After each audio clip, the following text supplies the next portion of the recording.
होएगा, जरूर इंतसाब होएगा, सारी लुट मार का हिसाब होएगा इंशाल्लाह। कि गरीब के बच्चे, हमसे भी ज्यादा कोई जानता है कि गरीब के बच्चों का हामी और नासिर कौन है? अरे वो एसी वाले कमरों में बैठने वालों, एसी वाली गाड़ियों में फिरने वालों, सरकार के पेट्रोल पर चलने वालों, तमाम सरकारी स्कूलों और दफातर के छोटे नन्हे मुन्ने मुलाजमीन को अपने घरों में इस्तेमाल करने वालों, तुम क्या जानो गरीब क्या होता है? तुम्हें नहीं पता गरीब क्या होता है? हम जानते हैं, क्योंकि हम कोई गवर्नर की औलादे नहीं है। हम भी गरीब लोग हैं कि जिनके पास जब तक महीने की तनख्वाह नहीं आती घर का राशन नहीं डलता। तो ये जो ऊंचे ऊंचे ओहदों पे बैठे हैं, काश कि ये अपनी सीटों को ना देखते, काश कि ये अपने दफ्तरों को ना देखते। इन लोगों के दिमागों में ये ना होता कि इस टैग के साथ हम रिटायर हों। ओ अल्लाह पे भी कुछ छोड़ दो। अगर अल्लाह ने तुम लोगों की किस्मतों में कोई अफसरी का टैग लेके रिटायरमेंट लिख दिया तो वो तुम्हें हर सूरत में देगा।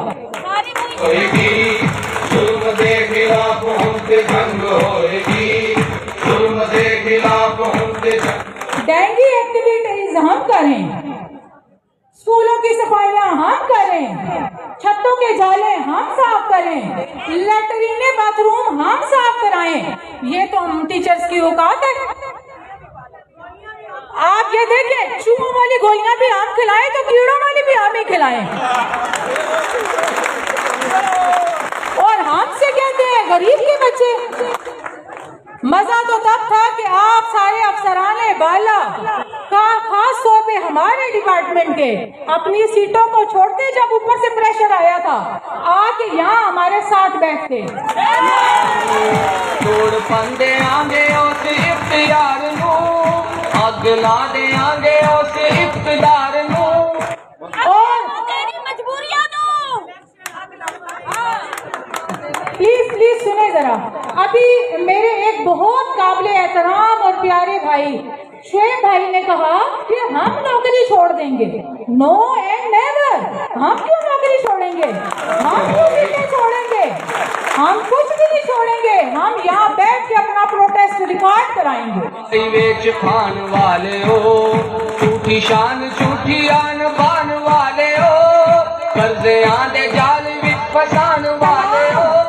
तमाम सरकारी सियासी जमातें ये सुन ले, चाहे वो पीटीआई है, चाहे वो नून लीग है, चाहे वो कोई और एबीसीडी है, हम उनको वोट नहीं देंगे। टीचर तक कोई वोट नहीं देगा। यहाँ पर ना मैं हामी हूँ पीटीआई की, ना मैं नून लीग की हामी, ना मैं जमाते इस्लामी की हामी, ना पीपीपी की, किसी की भी नहीं। किसी कोई भी ए से लेकर जी तक कोई भी जमात है, मैं किसी की हामी नहीं हूँ। मैं सबको अपना ये पैगाम देना चाहती हूँ कि हम आपको वोट नहीं देंगे, बिल्कुल नहीं देंगे। वैसे इस दफा सोचा तो मैंने पीपी को देना था वोट, मगर नहीं देती। चले आप नहीं देती।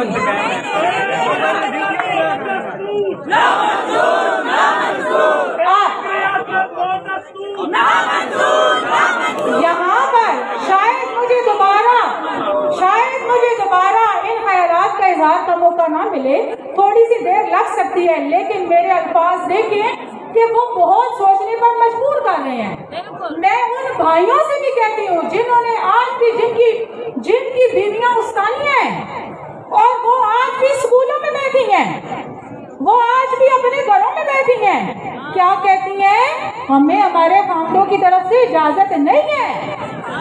बड़ी माजरत के साथ कि जब खामदों को हर महीने तनख्वाह दी जाती है, उस वक्त खामदों की गैरत निकल जाती है। और तुम लोग तो टीचरों से शादी करते ही तनख्वाहों के लिए, तुम लोगों को डॉक्टर हेल्थ वर्कर चाहिए इन तनख्वाहों के लिए, तो उस वक्त तुम मर्दों की गैरत किधर जाती है जो तुम कहते हो कि हम अपनी औरतों को नहीं बेचते? और इधर कोई खानदानी नहीं बैठी थी? हम सबको, मुझे तो पूरा पाकिस्तान जानता है। आप लोगों में से कितने लोग हैं जो मुझे जानते हैं? यूनियन में औरतों की नुमाइंदगी भी होनी चाहिए। बिल्कुल होनी चाहिए, लेकिन मैं अपने अफसराने बाला से फिर ये कहूंगी, एसी वाले कमरे, नरम सीटें छोड़ दें।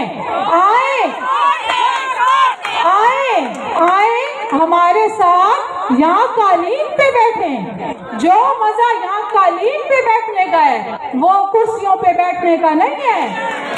आप हमें कहते हैं कि हम स्कूल खोलें, और हम स्कूल आज खोल देंगे तो कल आपको प्रोटोकॉल कौन देगा? जिस वक्त एसी, डीसी, बीसी और जेडडी ये सारे जाते हैं तो इनको प्रोटोकॉल कौन देता है?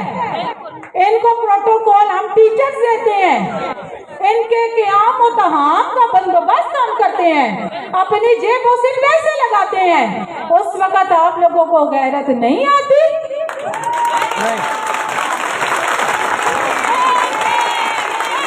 और यहाँ पर ये भी सुन लें कि आज तो हम मौजूद है ना, मर्द और औरतें, अब हम अपने स्कूलों के बच्चों को भी निकालेंगे। हम अपने स्कूलों के बच्चों के वालिदैनों को भी निकालेंगे। यहाँ ये एहतजाज खत्म नहीं होगा। आज सीओ ऑफिस से उठ के तो पायलट स्कूल में आ गए, क्यों अपनी जगह छोड़ी? नहीं छोड़नी चाहिए। इस चार दीवारी में हमें कौन देख रहा है? सिर्फ ये चंद कैमरे? ऐसा नहीं होना चाहिए। हम जाके इनके दिलों के ऊपर मोंग दलेंगे इंशाअल्लाह। और आखिर में उन तमाम हेडमिस्ट्रेस को और अपने ये जो यूनियन लीडर्स हैं, बेखसूस इनको ये कहना चाहती हूँ कि आज एक खबर मिली है कि सीओ ऑफिस और डीओ ऑफिस की तरफ से तंग किया जा रहा है हेडमास्टरों और हेडमिस्ट्रेसेस को कि जी स्कूल खुलने और टीचरों की हाजिरी का सर्टिफिकेट बिना तस्वीरें भेजें। अब उनके लिए क्या लाया अमल है? क्योंकि औरतें दरअसल नाजुक तो होती हैं ना, औरतें तो नाजुक होती हैं, कहीं ना कहीं तो वो डर जाती हैं। तो ये जो सख्त कार्रवाई है इसको कौन रोकेगा? सीओ ऑफिस का स्टाफ कि डीओ ऑफिस का स्टाफ, या क्लर्क एसोसिएशन, या अगीगा वाले? तो मेरे ख्याल से हम सबको रोकना चाहिए, क्योंकि रोकना नहीं चाहिए, इनको रगड़ दो, रगड़ दो इनको। इन्होंने हमें समझा क्या है? इन्होंने हमें समझा क्या है? जो ये कहे हम वो करें, क्यों करें? वो हमारा ही पैसा हमसे छीना जा रहा है। वो नकली मौसम, नकली मौसम नकली, हाय हाय, मौसम नकली, हाय हाय, मौसम नकली, हाय हाय, मौसम नकली, हाय हाय, मौसम नकली। या कोई भी वजीर आजम या वजीर आला जो भी आता है वो हेल्थ के महकमे में घुस जाता है, वो एजुकेशन के डिपार्टमेंट में घुस जाता है।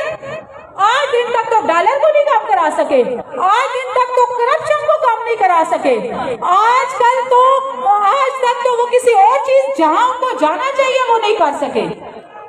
बहरहाल अब मेरे ख्याल से एक और स्कूल आ रहा है जिसको वेलकम करना है। मैं यहीं पर अपने जज्बात को खत्म करते हुए कल इंशाल्लाह दोबारा आपकी खिदमत में हाजिर होंगी। जी बहुत शुक्रिया। हमारी बहन अपने जज्बात का इजहार कर रही थी। अब कॉलेज एसोसिएशन का वफ़द अपने लीडरान की क़यादत में मुकम्मल ताकत के साथ पंडाल में तशरीफ ला चुका है। मैं अगीगा क़यादत की तरफ से, अपने तमाम बहन भाइयों की तरफ से उनको दिल की अथाह गहराइयों से खुश आमदीद कहता हूँ। जी आयानो, आप लोग मेरे नारों की गूंज में इनका इस्तकबाल करेंगे। नारे तकबीर, नारे तकबीर, नारे रिसालत, नारे हैदरी।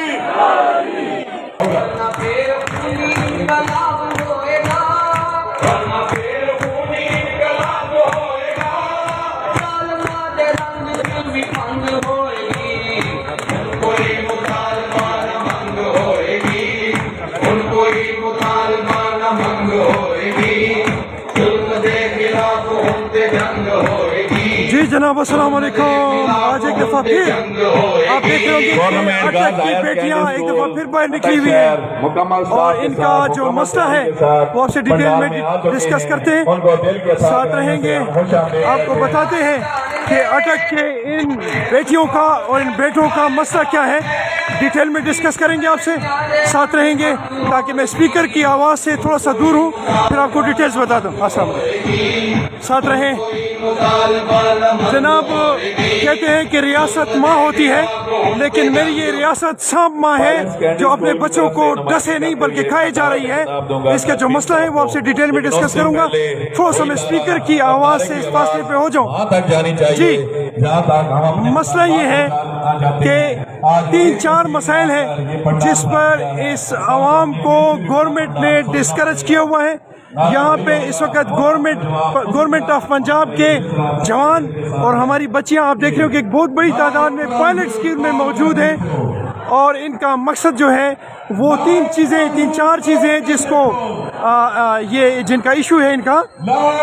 नंबर 1, स्कूल्स की जो निजकारी है उसके सिलसिले में ये आपके सामने सरापा एहतजाज।